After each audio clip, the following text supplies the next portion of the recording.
श्री गुलाम अली जी, श्री गुलाम अली जी। शुक्रिया deputy chairman sir. मैं आज इस मौजूद ईवान में बिल 2025 अमेंडमेंट हमायत में खड़ा हुआ। मैं सिर्फ एक बिल की हमायत में नहीं बल्कि एक कदीम अमानत को दोबारा इसकी असल रूह के साथ जिंदा करने की कोशिश के साथ दे रहा हूं। वक्फ इस्लाम में सिर्फ एक कानूनी रिफॉर्म नहीं है बल्कि एक स्पिरिचुअल माहदा है अल्लाह से और इसके बंदों की भलाई के लिए। कुरान में 4 पारे में लन तनालुल बिर्रा हत्ता तुनफिकू मिम्मा तुहिब्बून, तुम नेकी के बुलंद दर्जे को नहीं पा सकते जब तक अपनी पसंदीदा चीजों में से खर्च ना करोगे। यही वो रूह है जिस पर वक़्फ़ कायम होता है। जब ये रूह ज़वाल का शिकार हो जाए, जब वक़्फ़ अल्लाह के लिए किया जाए लेकिन फायदा किसी सियासी खानदान को पहुंचे, जब कम्युनिटी की अमानतें किसी पार्टी की नजर हो जाएं, तो वक़्फ़ बिल में रिफॉर्म एक फर्ज हो जाता है। यहां हजरत उमर रजी अल्लाह ताला अन्हु के दौर से वक़्फ़ की शुरुआत हुई है। सब लोगों ने डेटा बोला है, मैं ज्यादा डिटेल में नहीं जाऊंगा। यहां मदीना में Ruma which was bought and dedicated by Usman ibn Affan for public use. Prophet Mohammad सल्लल्लाहु अलैहि वसल्लम की हदीस है और फेमस हदीस है, when a man dies his days come to an end except for 3 things: charity मतलब तालाब बनाना, सराय, कुआं, बेनिफिशियल नॉलेज जिस इल्म से यूनिवर्स को पढ़ा जाए और कुदरत की नियामतों को अंडरस्टैंड करके इंसान के लिए, जानवर के लिए इस्तेमाल किया जाए, उस बेनिफिशियल नॉलेज को हासिल करना। और अच्छे बच्चे अगर हों, हु प्रेज फॉर हिम, ये सही मुस्लिम की हदीस है। लेकिन हमारे अगर दौर देखा जाए, हमने इसको कहां ले लिया। बहुत सारे बिल मॉडर्न इंडिया में, सल्तनत उस्मानिया में बहुत सारे रिफॉर्म आए। मैं ज्यादा देर नहीं जाऊंगा, मैं ज्यादा डिटेल में नहीं जाना चाहता। लेकिन वक़्फ़ जो है, वक़्फ़ एक बीमार जानवर की तरह, वो बीमार जानवर जिसकी जेब में लिटिगेशन लड़ने के लिए पैसा नहीं है, जिस वक़्फ़ में मुलाजमों के लिए तनख्वाह नहीं है। डिप्टी चेयरमैन सर, मैं असम में गया, वहां कहते हैं बहुत ज्यादा पॉपुलेशन है मुसलमानों की।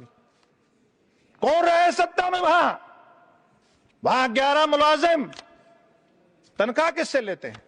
सरकार से।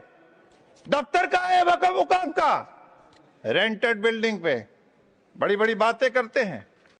हमने वक़्फ़ में इतने बिल लाए, हमने बढ़िया वाला लाया, हमने वो लाया, हमने फलाना लाया। लेकिन ये सब चीजें ये बेकार की चीजें हैं। मैं ज्यादा डिटेल में नहीं जा रहा हूं। मैं खुशकिस्मती से जेपीसी का मेंबर था। वहां जब मैंने सुना, अपोजिशन को सुना, सत्ता पक्ष के मेंबर्स को सुना, स्टेक होल्डर को सुना, अब बहुत सारे मेंबर, हॉनरेबल मेंबर बोले कि फला को नहीं सुना, फला को नहीं, जजेस को सुना, वहां उलमा को सुना, जमीयत उलमा को सुना, स्टेट के बोर्ड्स को सुना, मौलवी को सुना, इमाम की उन ऑर्गेनाइजेशन को सुना, साउथ में चक्कर लगाया, नॉर्थ ईस्ट में लगाया, हर जगह चक्कर लगाया। कश्मीर से भी हुर्रियत जमीयत उलमा की जो एक तंजीम है, उन्होंने भी आके कहा कि हम कॉन्स्टिट्यूशन ऑफ इंडिया पे बिलीव करते हैं, लेकिन साथ में मुसलमानों की बात नहीं करी। उन्होंने भी क्या कहा, सियासी भाषण करा। हमने बोला 44 अमेंडमेंट्स हैं, अरे क्लास बाई क्लास डिस्कस करिए, लेकिन कोई बात नहीं करी। हमारे मेंबर बड़ा गुस्सा कर रहे थे, इधर बहुत गुस्सा कर रहे थे। क्यों गुस्सा कर रहे थे भाई? आप जेपीसी में आपने चेयरमैन को, स्पीकर साहब को कितनी बार जाके अपील करी कि जनाब हमने जाना है। जनाब कमेटी के चेयरमैन ज्यादा देर लगाते हैं। अरे आपने हल्ला गुल्ला करा, वहां आपने अनपार्लियामेंट्री लैंग्वेज यूज करी, आपने बिल्कुल वहां मुसलमान की बात नहीं रखी। आप मुसलमानों के मसीहा बनते हैं। क्यों बनते हैं मुझे नहीं मालूम। जहां आपको खतरा है कि मुसलमान हमें वोट देना छोड़ देगा, मुझे लगता है कि आपको ये बात, क्योंकि आपने यही बातें करी हैं। मैं देश के वजीर आजम को, देश के वजीर दाखिला को मैं मुबारकबाद दूंगा कि जिन्होंने एक बीमार जानवर 1995 का बिल, जो 1995 का एक्ट है, जो मुस्लिम की अमलाक को जहां बाढ़ ने खेत को खा दिया। डिप्टी चेयरमैन सर, बाढ़ ने खेत को खाया। बड़े अफसोस से कहना पड़ता है। मैं देश के वजीर आजम से कहूंगा कि 70 साल में जो इन्होंने वक्फ अमलाक को लूटा है, एक सीबीआई इंक्वायरी होना चाहिए। सीबीआई इंक्वायरी होगा, बात का पता चलेगा कि मुसलमान के हित में कौन है, असल में कौन है और नकल में कौन है। ये सारी चीजें अब आप बारी यहां आ गई है, मुसलमानों को डराते आप। अरे जुड़ने दीजिए मेन स्ट्रीम से। अभी हमारे ऑनरेबल मेंबर कह रहे थे, बड़े सीनियर, मैं इज्जत करता हूं, मैं इज्जत की नजर से उनको सलाम करता हूं, हमेशा मिलते हैं। लेकिन जब हमारे एक फाजल दोस्त बोल रहे थे कि मुसलमानों को माफिया से जोड़ा, मुसलमानों को डॉन से जोड़ा, मुसलमानों को बैकवर्डनेस से जोड़ा, मुसलमानों को अनपढ़ता से जोड़ा, मुसलमानों को अब तो 90 के बाद टेररिस्ट से जोड़ रहे हैं। कौन था 70 साल सत्ता में? अरे मेरी बात सुनिए, आपने भारत को तोड़ा। आपने भारत को इसलिए तोड़ा कि आपके जहन में, आपके डीएनए में मुसलमान के लिए मोहब्बत कहां से आ गई? कहां से अगर होती तो आप उस वक्त मुल्क को नहीं बांटते। आप नहीं बांटते। अभी आपने बाद में उनको स्टीरियोटाइप, उनको डराया, उनको मेन स्ट्रीम से डिरेल करा, उनको देश के उनके सेक्रीफाइसेस थे देश की आजादी के लिए, लेकिन उनको चौक चौराहे में उनकी डिस्कशन को बंद किया। आपने किया सारा, आप ही हिसाब देंगे। आज दुनिया आप मैं में है, आज दुनिया हम में है। भारतीय जनता पार्टी हम में आ चुकी है। जरा मैं और हम में फर्क है, 1000 साल लगता है। आप सफर करिएगा। मैं कल एक लोकसभा की डिबेट सुन रहा था। मैं मेंबर का, बहुत सीनियर मेंबर है, उनको मुसलमानों ने बहुत वोट दिए हैं और मेंबर पार्लियामेंट भी भेजे हैं, यहां भी भेजे हैं, वहां भी भेजे हैं। लेकिन देखिए 80%, 90% उन्होंने अपनी स्पीच में कोई मुसलमान की वक्फ में तरमीम की कोई बात नहीं करी। उन्होंने हंसा, उन्होंने नोटबंदी का बात किया, कोई किसान का इधर उधर का बात करा, कोई मतलब उन्होंने मुसलमान को उसके लिए टाइम नहीं। इससे उनको नियत होता है कि उन्होंने वोट ले लिया, मुसलमानों ने यहां भेज दिया, लेकिन बात नहीं करी। एक और बड़ी पार्टी, रीजनल पार्टी है, कांग्रेस से निकली है, वो क्या कहते हैं? हिंदू जो हैं वो इंग्लिश उसको मानते हैं, इंग्लिश कानून को मानते हैं, और मुस्लिम जो है प्रॉफिट सल्लल्लाहु अलैहि वसल्लम को।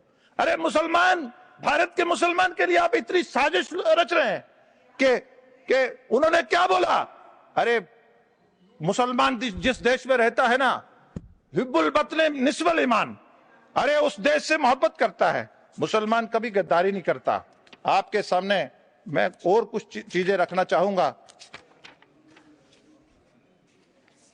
आज हम मुसलमान का वोट लेते हैं, लेकिन वर्किंग कमेटी में हम मुसलमानों की वेलफेयर के लिए डिस्कशन को अफोर्ड नहीं कर सकते। क्यों नहीं कांग्रेस अफोर्ड कर सकती?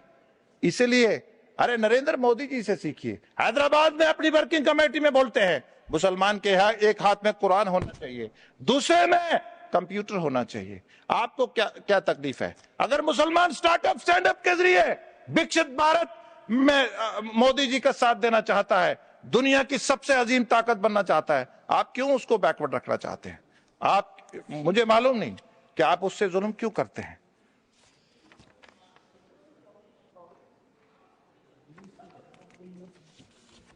मुझे मालूम है आपको मेरी बातें अच्छी नहीं लगेंगी, मैं जानता हूं, क्योंकि आप मैं में रहते हैं, हम में आएंगे तो मेरी बातें समझ आएंगी।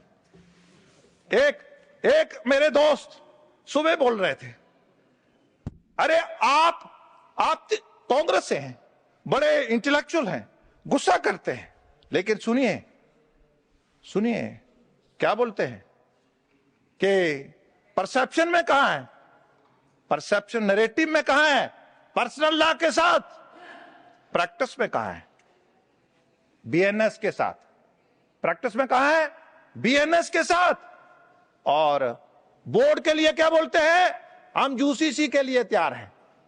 अरे 3 कांग्रेस को डिसाइड करना पड़ेगा कि आपका मेंबर कहता है सब बोर्ड को बराबर कर दो, इसका मतलब यूसीसी। अरे नैरेटिव आप कहते हैं हम मुसलमानों का पर्सनल लॉ है, आप वहां भी खड़े हैं।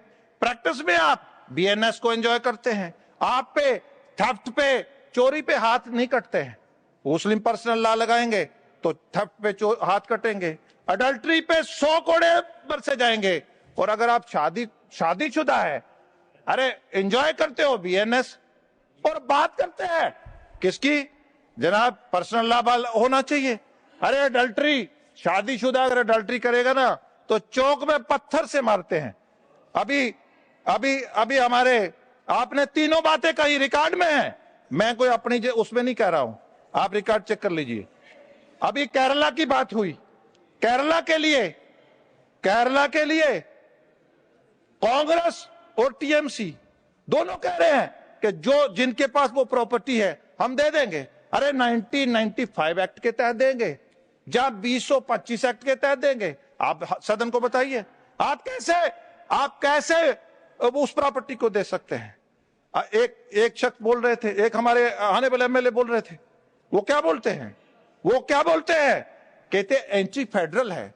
अरे आप बनाए 1995 का एक्ट, तो वो एंटी फेडरल नहीं है। आप कौंसल बनाए, नेशनल कौंसल बनाए, वक्फ बनाए, वो सब ठीक है, लेकिन मैं प्रैक्टिसिंग मुसलमान पे बड़ी बात हुई, डिप्टी चेयरमैन साहब। अरे इस्लाम को समझने के लिए एक बातन और एक जाहिरी इबादत होती है। एक साइड आप बोलते हैं कि वक्फ में इस्लाम को समझने वाला होना चाहिए, आपका दबाव है हमारे ऊपर कि इस्लाम को समझने वाला। और जब हमारे मिनॉरिटी मिनिस्टर जब हम लेजिस्लेशन लेके आते हैं कि उसको प्रैक्टिसिंग, अरे एक साइड आप बोलते हैं कि उसको इस्लाम का नॉलेज होना चाहिए, दूसरी साइड हम प्रैक्टिसिंग मुसलमान रखते हैं। आप कहते हैं अरे उसको पॉइज को, अरे पाकी को वो कैसे समझेगा? अरे वक्फ की उसको पवित्रता को कैसे समझेगा? चेयरमैन साहब, इनकी समझ में कैसे आएगा? ये मैं की दुनिया में रहते हैं, कैसे समझेंगे? ये कलेक्टर की बात है। अरे कलेक्टर, अरे इतना कलेक्टर करते हैं। अरे जो सीनियर अफसर होगा, क्या वो सरकारी अफसर नहीं होगा क्या? अरे आपको कोई नहीं मानने वाला। अब आपके चुंगल से मिनॉरिटी निकल जाएगी, याद रखना। आप चेयर को देखकर बोलें, आपके चुंगल से मिनॉरिटी निकल जाएगी। John Brittas, take your seat. आप चेयर को देखकर बोलें, आपके चुंगल से। अरे मुसलमानों, आपने एक साजिश के तहत आपने ऐसी सेक्शंस लाई कैसी सेक्शन लाए जिसके लिए वक़्फ़ बदनाम हो, जिसके लिए मुसलमान बदनाम हो, जिसके लिए वक़्फ़ की पवित्रता खत्म हो, हम क्यों बड़े भाई की प्रॉपर्टी पे कब्जा करेंगे? हम नापाक हैं क्या? हम मुसलमान हैं, हम उसकी प्रॉपर्टी नहीं कब्जा करेंगे। आप चाहते हैं उनकी प्रॉपर्टी कब्जा करें, हम नहीं करेंगे, हम नहीं करेंगे। आपने ऐसी सेक्शन साजिश के तहत डाली, हम क्यों झंडा गाड़ेंगे वक़्फ़ का?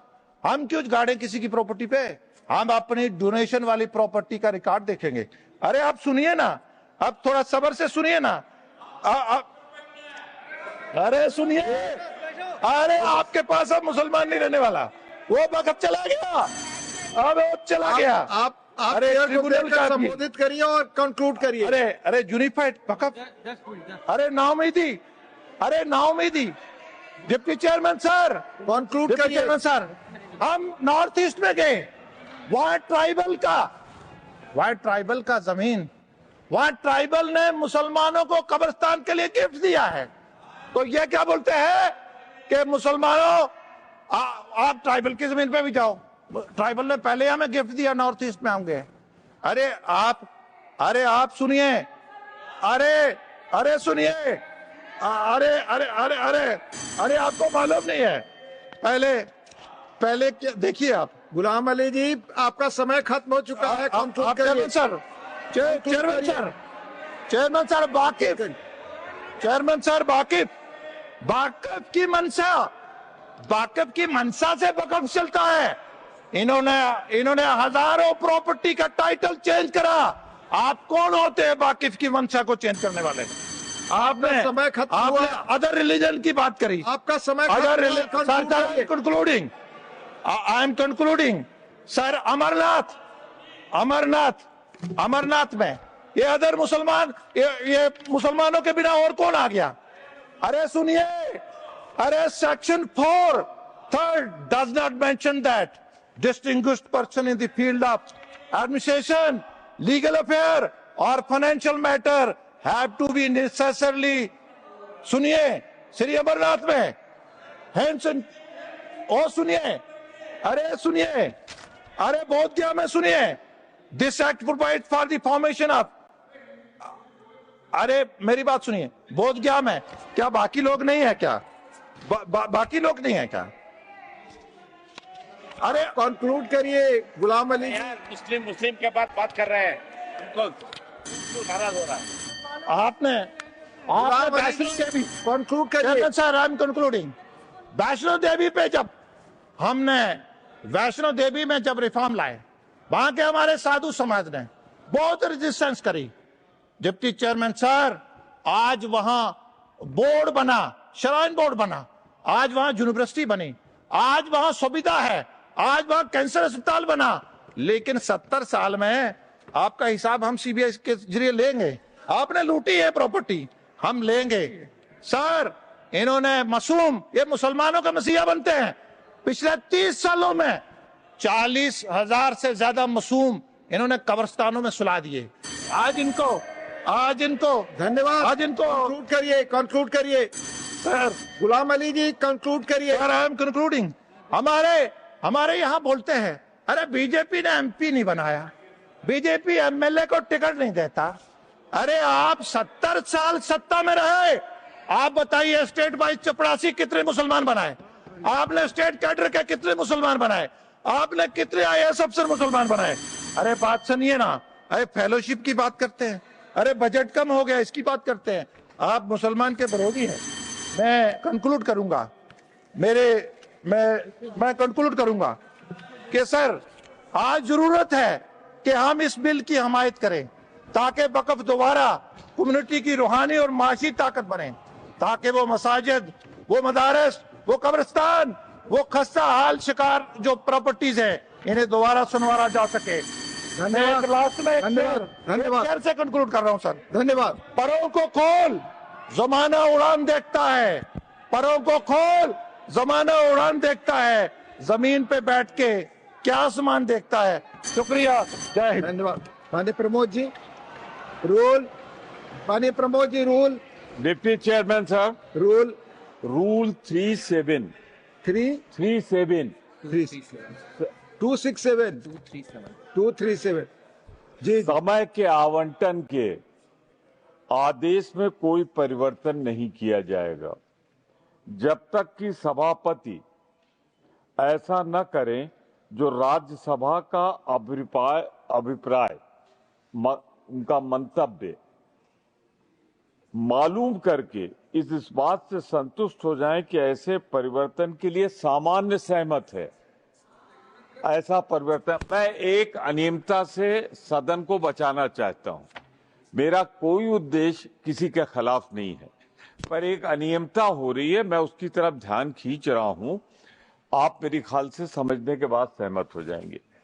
श्रीमंत, सामान्यतः सदन 6 बजे तक चलता है।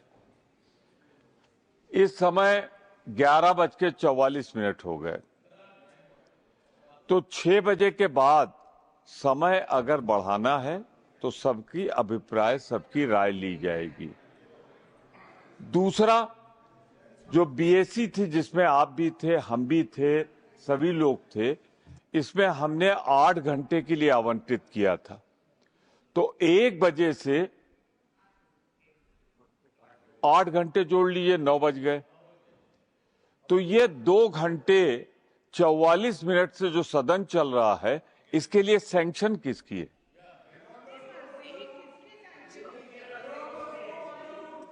आम सहमत होनी चाहिए, करा लीजिए, अन्यथा जितना कुछ आप कर रहे हैं। प्रमोद जी, आपकी बात समझ गए। जी जी नहीं, मैं फिर से स्पष्ट कर दूं कि जितनी कार्रवाई 6 बजे के बाद हो रही है, या आप बहुत इसको स्ट्रेच करें तो 1 बजे से लेके 9 बजे के बाद हो रही है। अरे यार, बैठे रहो, आप मंत्री हो, आपको खुद उठाना चाहिए था इस बात को। अगर मैं सदन को एक अनियमितता से बचाना चाहता हूं तो आप बिना सोचे समझे मना कर रहे हो। मैं सिर्फ ये कहना चाहता हूं कि राज्यसभा है, काउंसिल ऑफ स्टेट है, आप समझे जाते हैं उच्च सदन, और आप अनियमितता। माने प्रमोद जी, आपकी बात सुनिए please please. Honourable members already please it. Yes, I've heard. Been blatantly violated. Blatantly violated. No sense of the house was taken by the chair. Please. I've got it. Honorable members, it is as per recommendation of BSc and HC has approved it as required under Rule 37 and it has been made public. Please. No, please. It has been already come to the members. No, sir, I have already clarified it. Mr. Ramnath Thakur, please. धन्यवाद उपसभापति जी। मैंने बता दिया। I have already read it, Pramod ji, for the benefit of members. Again, I will read. नहीं, It is as per recommendation of BSc and HC has approved it as per required under Rule 37. no sir, 8 hours. Please, Ramnath धन्यवाद ठाकुर जी, उपसभापति महोदय। please.